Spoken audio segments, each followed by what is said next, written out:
नमस्कार साथियों।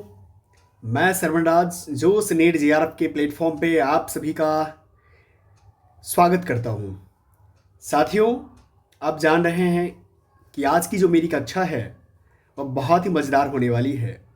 मज़ेदार होने के पीछे भी कुछ तर्क हैं मेरे। तर्क ये हैं कि हम लोगों ने खासतौर पे हिंदी साहित्य का इतिहास जो आचार्य रामचंद्र शुक्ल की पुस्तक है उसका हम लोगों ने आदिकाल पूर्णतः समाप्त कर चुका है। भक्ति काल में प्रवेश करके सामान्य चर्चा परिचर्चा को भी बहुत अच्छे से देख लिया है। भक्ति काल इसीलिए मैं आपको ये बताया मज़ेदार होने वाली है आज का, क्योंकि व्यक्ति को वर्तमान दौर में या वो यूँ कहे कि पहले भी ज़िंदगी जीने के लिए जब नीरसता आती है तो पूजा पाठ भक्ति जो है ना श्रद्धा होने लगती है।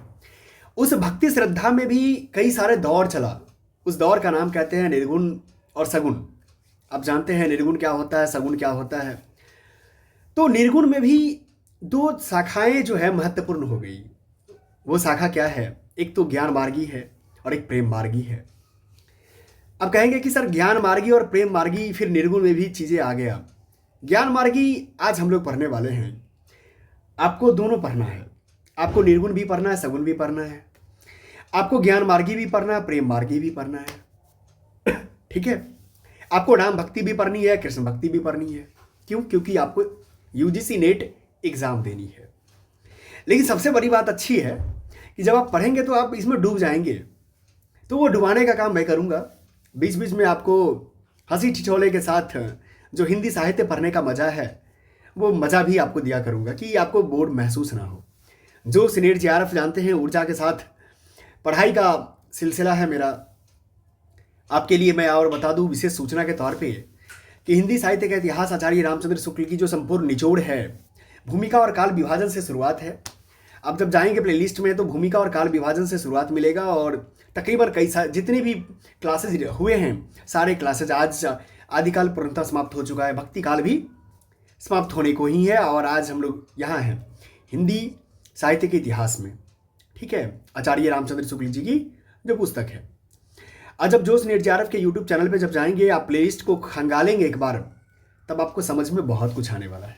क्या आने वाला है कि आदिकाल अलग से बना दिया गया है कि अगर सिंपल आपको आदिकाल करनी है तो आदिकाल के तमाम प्लेलिस्ट को डाउनलोड कर लीजिए और कर लीजिए। या तो हाँ, लेकिन एक बात मैं बता रहा हूँ कि अगर मान लिया जाए क्लास करने के दौरान आपको क्वालिटी में लगी कमी कुछ, कि क्वालिटी यानी क्लियर विजिबल नहीं हो रहा है, तो आप जो है ना यूट्यूब के जो ऊपर वाला सेटिंग होता है, सेटिंग बटन पर जाएंगे तो आप अपने एडवांस क्वालिटी को क्या कर सकते हैं, बढ़ा सकते हैं, जहाँ पे 10-20 तक की भी क्वालिटी आपको मिल जाएगी।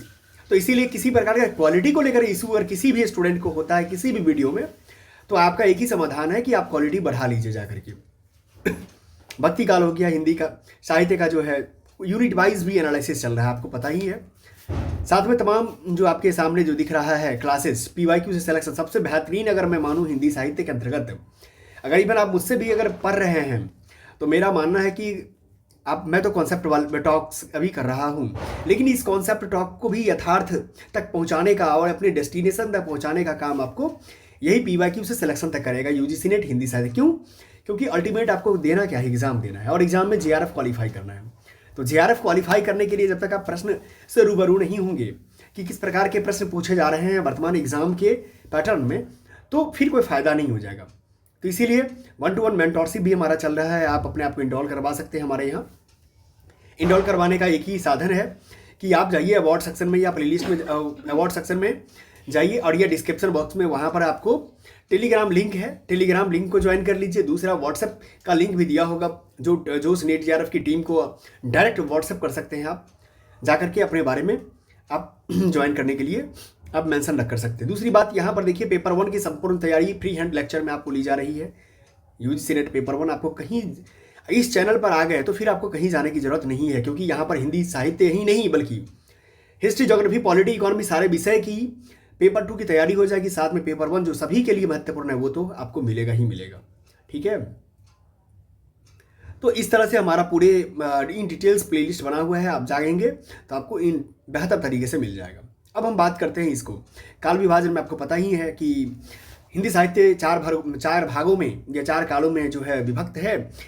आदिकाल, पूर्व मध्यकाल, उत्तर मध्यकाल, आधुनिक काल, जिसको यूँ कहे खासतौर पे इनके शब्दों में, आचार्य रामचंद्र शुक्ल जी के शब्दों में, वीर गाथा काल, भक्ति काल, रीति काल और गद्य काल। इसी के अंतर्गत हम लोगों ने भक्ति काल, आदिकाल खत्म करके भक्ति काल में प्रवेश कर गए हैं। भक्ति काल की चर्चा पर चर्चा समाप्त हो गई है। आज हम लोग जो है प्रकरण 2 निर्गुण धारा का जो है ज्ञानाश्रयी शाखा है, इसमें हम लोग वर्तमान में आपके साथ रूबरू हो रहे हैं। चलते हैं, शुरुआत करते हैं। जोश बना के रखिए, क्योंकि बिना जोश, बिना ऊर्जा, बिना एनर्जी का तो कुछ होने को नहीं है। क्योंकि पता है कि हर काम करने के लिए आपके पास जोश, जुनून होना चाहिए। कबीर इनकी उत्पत्ति के संबंध में अनेक प्रकार के विवाद प्रचलित है। किनके? कबीर जी के उत्पत्ति के संबंधित। कहते हैं कि काशी में स्वामी रामानंद का एक भक्त ब्राह्मण था। क्या था? काशी में जो है स्वामी रामानंद का एक भक्त ब्राह्मण था, जिसकी विधवा कन्या को स्वामी जी ने पुत्रवती होने का आशीर्वाद भूल से दे दिया। किसको? विधवा कन्या को स्वामी जी ने पुत्रवती होने का आशीर्वाद दे दिया।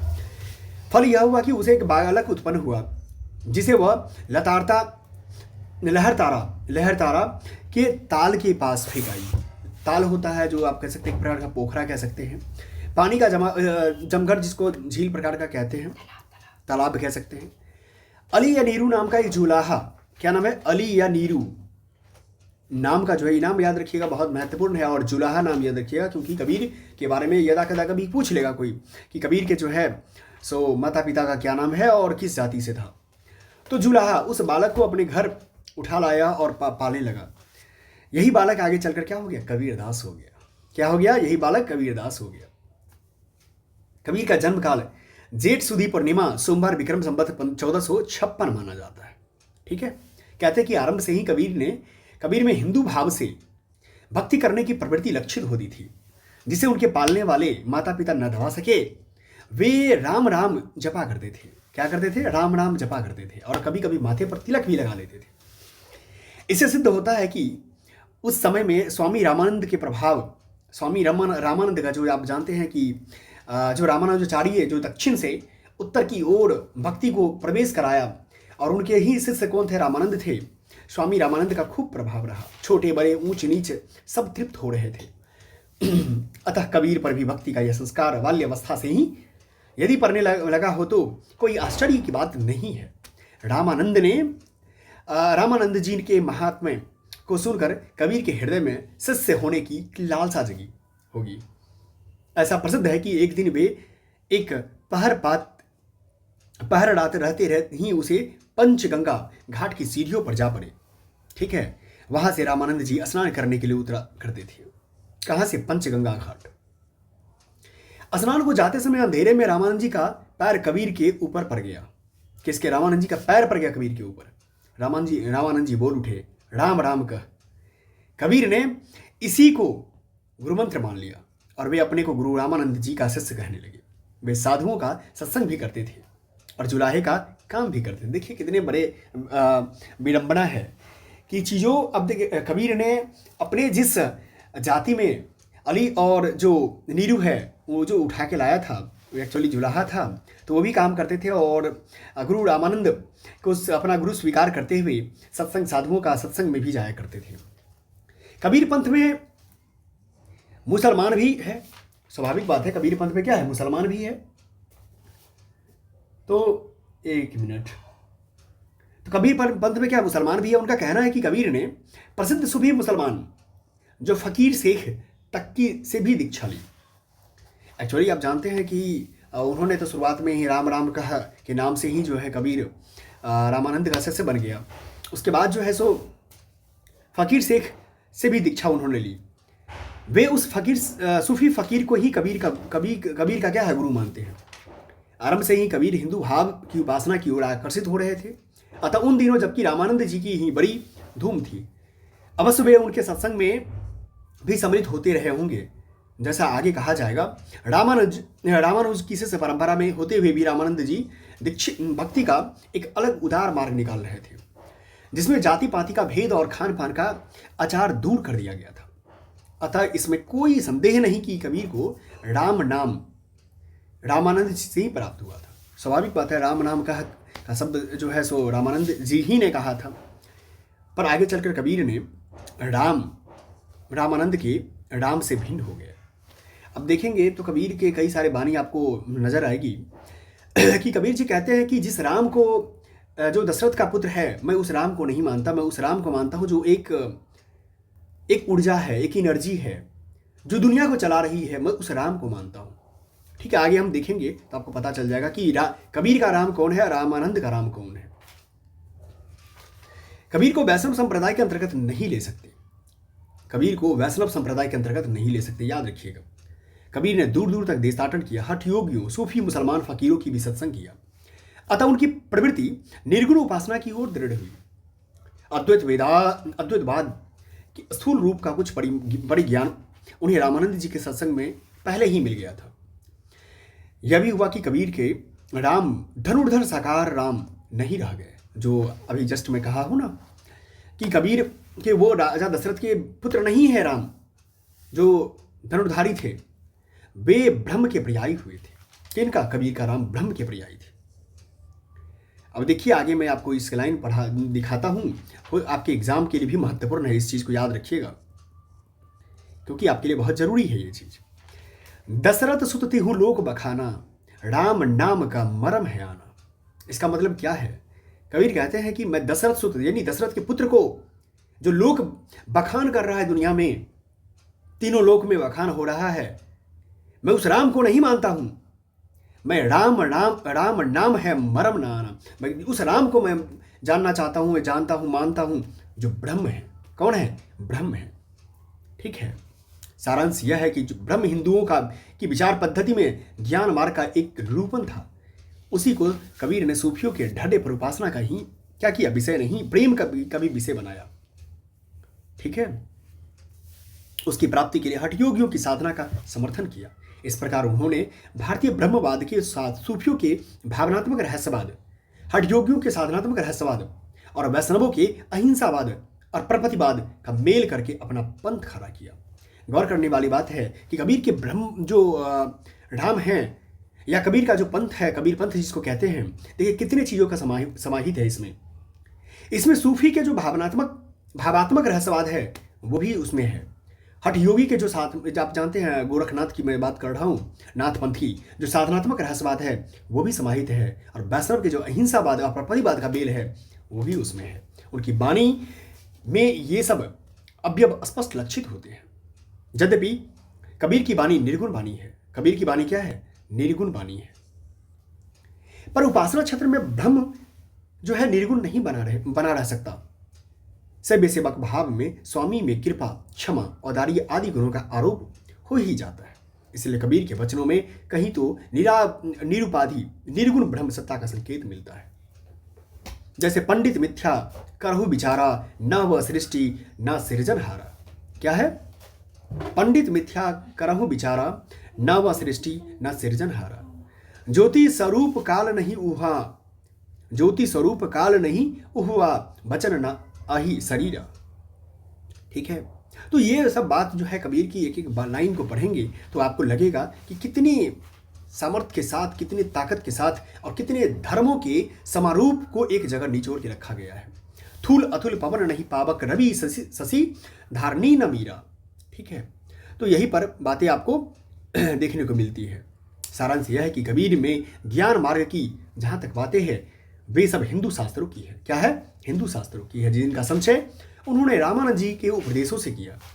माया, जीव, ब्रह्म, तत्वमसी, 8 मैथुन जो अष्टमैथुन की बात करते हैं, त्रिकुटी, 6 रिपु इत्यादि शब्दों का परिचय उन्हें अध्ययन द्वारा नहीं बल्कि सत्संग द्वारा ही हुआ, क्योंकि वे जैसा कि प्रसिद्ध है कुछ पढ़े लिखे न थे। एक बात याद रखिए फिर से, एक बहुत बड़ा प्रश्न बनता है कि कबीर के बारे में कहा जाता है कि कभी वो कॉपी कलम पेंसिल नहीं पकड़े, तो फिर इतना ज्ञान कहाँ से आया? अभी आपने भी पढ़ी ये जो लाइन कि जैसा कि वे प्रसिद्ध है कि वे पढ़े लिखे कुछ भी पढ़े लिखे नहीं थे। उपनिषद की जो ब्रह्म विद्या के संबंध में वे कहते हैं, तो मसी इनके उपदेशा ई उपनिषद कहे संदेशा। ठीक है, तो ये बात है। जाग बलिक और जनक संवादा, दत्तातय वहे रस स्वादा। तो ये चीजें अब जब जितना जाकर के कबीर को पढ़ेंगे, खासकर मैं तो एग्जाम के दृष्टिकोण से पढ़ रहा हूँ ना कि कबीर की वाणी को आपको मैं व्याख्या बता रहा हूँ, क्योंकि मेरे लिए तो एग्जाम महत्वपूर्ण है। तो एग्जाम की महत्वपूर्णता को ध्यान में रखते हुए आपको ये लाइन कभी कभार आ सकता है कि इसका कहन सुनन को द्वि करी थापिन इक निमाज इक पूजा।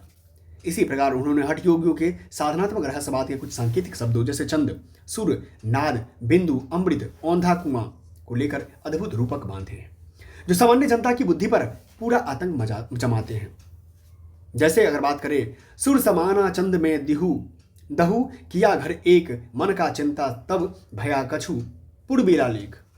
ठीक है, मन के जो भेद है, मन की चिंता का जो कुछ उसके बारे में बात कर रहा है। ठीक है, वैष्णव संप्रदाय से उन्होंने अहिंसा का तत्व ग्रहण किया जो कि पीछे होने वाले सूफी फकीरों को भी मान्य हुआ।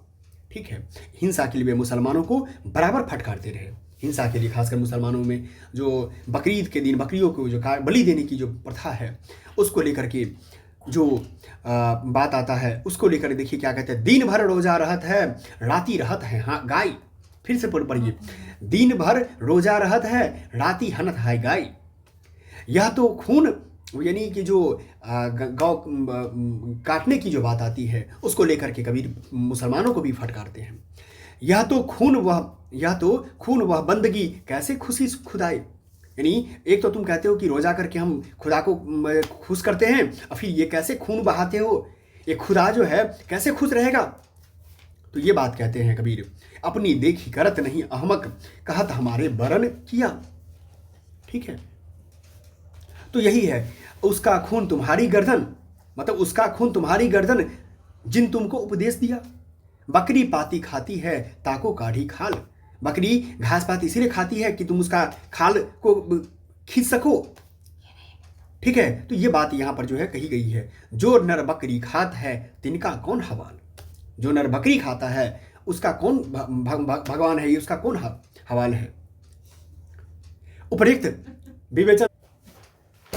तो आपने एक चीज को देखा, गौर किया कि बकरी पाती खाती है ताको कढ़ी खाल, जो नर बकरी खात है तिनका कौन हवाल। यानी वही जो बकरी अगर मान लो घास पात खाती है तो उसका तो तुम लोग खाल हटा लेते हो। अगर जो नर बकरी खाता, अगर कोई मनुष्य अगर बकरी खाता तो उसका क्या होने वाला है, इसी से अंदाजा लगाया जा सकता है। उपयुक्त विवेचन से स्पष्ट है कि ज्ञान मार्ग की बातें कबीर ने हिंदू साधु संन्यासियों से ग्रहण की है, जिनमें सूफियों के सत्संग से उन्होंने प्रेम तत्व का मिश्रण किया और अपना एक अलग पंथ चलाया। उपासना के बाह्य स्वरूप पर आग्रह करने वाले और धर्म कांड को प्रधानता देने वाले पंडितों और मुल्लों दोनों को उन्होंने खड़ी खड़ी सुनाई है। राम रहीम की एकता समझाकर हृदय को शुद्ध और प्रेममय करने का उपदेश दिया। देशाचार और उपासना विधि के कारण मनुष्य में जो देश भेदभाव उत्पन्न हो जाता है उसे दूर करने का प्रयास उनकी वाणी बराबर करती रही। ठीक है, यानी हिंदू और मुसलमान दोनों पर जो है बराबर खड़ी खड़ी सुनाई है, क्योंकि उनका मानना है कि अब एक बात और आपको नेचर मिल आगे नहीं आ जाएगा, मैं हिंदू नहीं हूं नहीं मैं मुसलमान हूं। यद्यपि वे पढ़े लिखे न थे पर उनकी प्रतिभा बड़ी प्रखर थी, जिससे उनके मुंह से बड़ी चुटकीली व्यंग चमत्कारपूर्ण बातें निकलती थी। इनकी उक्तियों में विरोध और असंभव का चमत्कार लोगों को बहुत आकर्षित करता था। है कोई गुरु ज्ञानी जगत मह उल्टी वेद बुझे, पानी मह पावक बरे अंधा ही आंखें सूझे। ठीक है, तो इस तरह के देखिए, गाय तो नाहर को धारी खायो हरि ना खायो चिता। ठीक है, नैया बिच नदिया डूबती जाए। क्या है, नैया बिच नदिया डूबती जाए। तो आप देख रहे हैं कि जो कबीर वाणी है कि नैया बिच नदिया डूबती जाए, नैया बिच नदिया डूबती जाए का मतलब ये हुआ कि जो नाव एक किनारे से नदी के एक किनारे से दूसरे किनारे में पार लगाने का काम करती है, वो नैया जो है खुद नदी में डूब रही है, तो कैसे पार लगा सकती है। ठीक है, तो अनेक प्रकार के रूपकों और अनुक्तियों द्वारा ही उन्होंने ज्ञान की बातें कही, जो नई न होने के पर भी वाग वैचित्र के कारण अनपढ़ लोगों को भी चकित किया करती थी। अनूठी अनुक्तियों द्वारा ईश्वर प्रेम की व्यंजना सूफियों में बहुत प्रचलित है। जिस प्रकार कुछ वैष्णवों में माधुर्य भाव से उपासना प्रचलित हुई थी, उसी प्रकार सूफियों में भी ब्रह्म को सर्वव्यापी प्रियतम या मासुक बनाकर, क्या है, प्रियतम या मासुक मानकर हृदय से उद्गार प्रदर्शित करने की प्रथा थी। इसको कबीरदास ने ग्रहण किया। क्या ने किया? कबीरदास ने ग्रहण किया। कबीर की वाणी में स्थान स्थान पर भावात्मक रहस्यवाद, क्या है, भावात्मक रहस्यवाद जो सूफी का था, वही की जो झलक मिलती है वह सूफियों के सत्संग का प्रसाद है। कहीं इन्होंने ब्रह्म को खसम या पति मानकर अनुयुक्ति बांधी है, तो कहीं स्वामी या मालिक। जैसे अब यहां देखिए क्या है लिखा हुआ है, सो मुझको तू क्या ढूंढे बंदे बंदे, मैं तो तेरे पास में। ये मुझको तुम कहाँ ढूंढ रहे हो, लोग को कहते हैं मैं तो तेरे पास में हूं। ठीक है। अथवा साई के संग सासुर आई, साई के संग सासुर आई। फिर कहता है संग न सूती स्वाद न जाना, गा जीवन सपने की नाई। ठीक है। तो इस तरह की बातें जो है कबीर दास क्या करते हैं, कबीर अपने श्रोताओं पर यह अच्छी तरह भाषित करना चाहते हैं कि हमने ब्रह्म का साक्षात्कार कर लिया है। क्या कहते हैं, हमने ब्रह्म का साक्षात्कार कर लिया है। इसी से वे प्रभाव डालने के लिए बड़ी लंबी चौड़ी गर्भोक्तियां भी कभी कभी कहते हैं। कबीर ने मगहर, मगहर जो है ये कबीर का जन्मस्थान है, मगहर में जाकर जन्मस्थान शरीर त्यागा है कबीर ने, कबीर साहब ने मगहर में शरीर त्यागा है, जहां उनकी समाधि अब तक बनी है। इनका मृत्युकाल संवत 1575 में माना जाता है, जिसके अनुसार इनकी आयु लगभग 120 वर्ष के आसपास ठहरती है।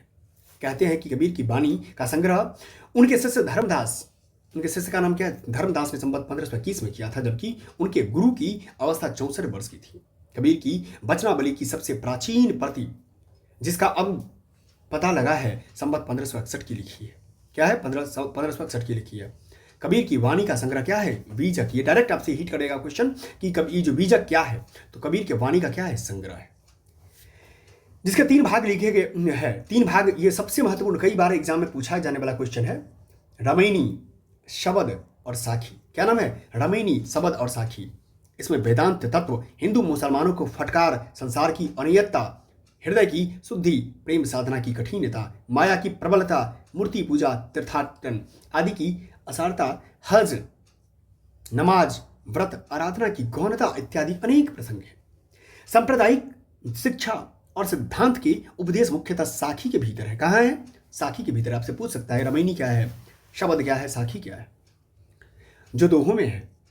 इसकी भाषा क्या है, सुधकरी है। क्या है, भाषा सुधकरी है, अर्थात राजस्थानी सुधकरी। एक बात और याद रखिएगा, आपसे यह भी पूछा सकता है प्रश्न में कि सुधकरी भाषा जो है वो क्या है। इसमें सुधकरी भाषा अर्थात राजस्थानी पंजाबी मिली खड़ी बोली है। क्या है, राजस्थानी और पंजाबी मिली खड़ी बोली है, पर रामायणी और शब्द में गाने के पद हैं। क्या रामायणी और शब्द में गाने के पद हैं, जिसमें काव्य की ब्रज भाषा है और कहीं कहीं पूर्वी बोली का भी व्यवहार मिलता है, ब्रज भाषा और पूर्वी बोली का। खुसरो के गीतों की भाषा भी हम ब्रज दिखा आए हैं। इससे यह स्पष्ट हो जाता कि गीतों के लिए काव्य की ब्रज भाषा ही स्वीकृत थी। कबीर का यह पद देखिए, हाँ भली कब देखोगी तो ही, अहनिस आतुर दर्शन कारणी ऐसी व्यापी मोही, नैन हमारो तुमको चाहे रति न माने हारी। इस तरह की बातें जो है सो कबीर साहब किया करते हैं। भाषा बहुत ही परिष्कृत और परिमार्जित न होने पर भी कबीर की उक्तियों में कहीं कहीं विलक्षण प्रभाव और चमत्कार है। प्रतिभा उनमें बड़ी प्रखर थी, इसमें संदेह नहीं है। अब सोचने वाली बात है कि भाषा बहुत परिष्कृत और परिमार्जित न थी, फिर भी जो लोगों के ऊपर जो प्रभाव और चमत्कार दिखाया वो एक नेक्स्ट लेवल का था। रैदास या रविदास रामानंद जी के 12 शिष्यों में रैदास भी माने जाते हैं। अब रैदास के बारे में देखिए, रैदास को रविदास भी कहते हैं। रामानंद जी के गुरु आप जानते हैं कि शिष्य कबीर भी थे और रैदास भी। 12 शिष्यों में रैदास भी माने जाते हैं, जो जाति का क्या थे, चमार थे। वो थे क्या, जुल्हा, और ये है चमार। इन्होंने कई पदों को में अपने को चमार कहा है। जैसे कहा रैदास खलास चमारा। क्या है, कहा रैदास खलास चमारा। इस तरह की बातें, ऐसी मेरी जाति विख्यात चमार। इस तरह की बात रैदास या रविदास क्या करते हैं। ठीक है। ऐसा जान पड़ता है कि ये कबीर के बहुत पीछे स्वामी रामानंद के शिष्य हुए, क्योंकि अपने एक पद में उन्होंने कबीर और सेन जो नाई दोनों को तैरने का उल्लेख किया है। क्या किया है, तैरने का उल्लेख किया है। ठीक है। नामदेव कबीर तिलोचन सधाना सेन तरे, कह रविदास सनहू रे संतहू, हरि ज्योते सबही सरे। ठीक है। तो कबीरदास के समान रैदास भी काशी के रहने वाले थे। कहाँ के थे, काशी के रहने वाले थे। इनके एक पद से भी यही पाया जाता है, जाके कुटुंब सब ढोर ढोबंत। ठीक है। इस तरह की बातें जो है रविदास जी भी करते हैं। रैदास का नाम धन्ना मीराबाई ने बड़े आदर के साथ लिया है। रैदास का नाम जो है धन्ना मीराबाई ने बड़े आदर के साथ लिया। रैदास की भक्ति भी निर्गुण ढांचे की जान पड़ती है। कहीं तो वे अपने भगवान को सब में व्यापक देखते हैं। क्या देखते हैं? व्यापक देखते हैं। अब देखिए, कहीं कबीर की तरह परात्पर की ओर संकेत करके कहते हैं, गुण निर्गुण कहिए नहीं जाके। रैदास का अपना अपना प्रभाव पछा की ओर जान पड़ता है। साधु का यह संप्रदाय जो फर्रुखाबाद और थोड़ा बहुत मिर्जापुर में पाया जाता है, रैदास की भी परंपरा में कहा जा सकता है कि क्योंकि उसकी स्थापना 1600 संवत के आसपास करने वाले वीरभान उदयदास के शिष्य थे। कौन थे? वीरभान उदयदास के शिष्य थे। और उदयदास रैदास के क्या थे? शिष्यों में से एक माने जाते हैं। ठीक है। रैदास का कोई ग्रंथ नहीं मिलता। फुटकल पद की ही बाणी के नाम से संत बाणी सीरीज में संग्रहित है। 40 पद तो आदि ग्रंथ साहब में दिए गए हैं। कुछ पद नीचे उद्धृत किए जाते हैं। दूत बछरे थनहा बिगारू फुलू फवर जुलूमिन बिगाड़यू। इस तरह की बातें रैदास कभी भी किया करते हैं। ठीक है। अब देखिए, अब ये जो धर्मदास है, ये धर्मदास के बारे में जो है हम लोग क्या करेंगे, नेक्स्ट क्लास में धर्मदास के बारे में पढ़ेंगे। ठीक है। नेक्स्ट क्लास में हम लोग धर्मदास के बारे में पढ़ेंगे। और ये बहुत महत्वपूर्ण है। मैं फिर बता रहा हूँ, ये जो कक्षा है हिंदी साहित्य का इतिहास, खासकर तौर पे किनका, आचार्य रामचंद्र शुक्ल जी की पुस्तक है। इस पुस्तक को आराम से पढ़िए, क्योंकि आराम से इसलिए पढ़ना चाहिए क्योंकि ये पुस्तक अपने में बहुत बड़ी चीज़ है। क्योंकि आप देखिए, अभी आपने देखा कि बीजक के बारे में पढ़ा, शब्द रामायणी क्या है उसके बारे में पढ़ा। तो ये सब चीज़ें क्या है, आपसे बार बार प्रश्न बनेगा। और जब प्रश्न बनता है तो फिर आपके जेहन में वो बातें आनी भी चाहिए कि हाँ, लंबे समय तक रहना चाहिए और आराम से पढ़ना चाहिए। इसीलिए घबराने की बात नहीं है। अभी चीज़ों को देखेंगे, सब धर्मदास के बारे में पढ़ेंगे, फिर आगे जैसे जैसे जो आदि गुरु नानक के बारे में पढ़ेंगे। अभी देखिए गुरु नानक है, तो हम लोग क्या दो दो करके पढ़ते हैं। जिससे आज हम लोगों ने क्या देखा, कबीर देखा और रैदास देखा। कबीर और रैदास देखने के बाद ये नेक्स्ट चर्चा जो है धर्मदास करेंगे। बने रहिए जोश नेट JRF के साथ। आपके लिए और भी कक्षाएं वेट कर रही है। जाइए, कविता कीजिए, कहानी कीजिए हिंदी में। ठीक है। PYQ देख लीजिए। और पेपर 1 भी आपको करना है, पेपर 2 भी करना है। ठीक है। तो दोनों के साथ तारतम्यता बना के रखिए कि जिससे मिशन JRF का जो आपका उद्देश्य है वो उद्देश्य क्या हो जाए, पूरा हो जाए। इसी के साथ आप सभी को मेरे साथ बने रहने के लिए धन्यवाद। Thank you.